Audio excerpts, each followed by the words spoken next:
Hey everybody, hey, some of the questions I've gotten over the 6+ years I've been doing this is, can I buy a house that's currently being flipped or renovated with a particular loan program? So let's talk about that a little bit.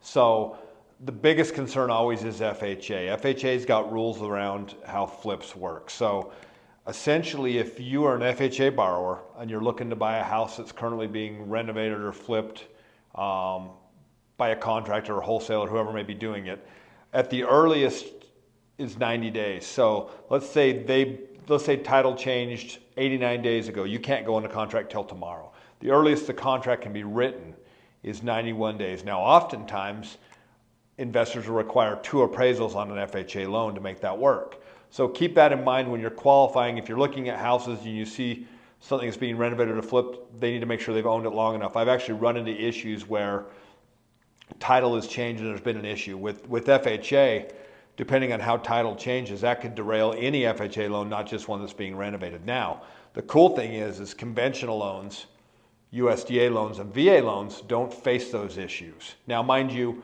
a couple things. If on a VA property, let's say someone bought the house for 50 grand, all of a sudden selling it for 350, the underwriter may have some concerns with that. But VA, USDA, and conventional, and even jumbo for that matter, flip rules are not applicable. So if you're a buyer in this market, and we have less wholesales and flips now than we did even a year ago, but if you're a buyer in this market and someone bought the neighbor's house down the street and you feel like you can't live without that house, let's look at time frames, let's look at how you qualify to make sure it works.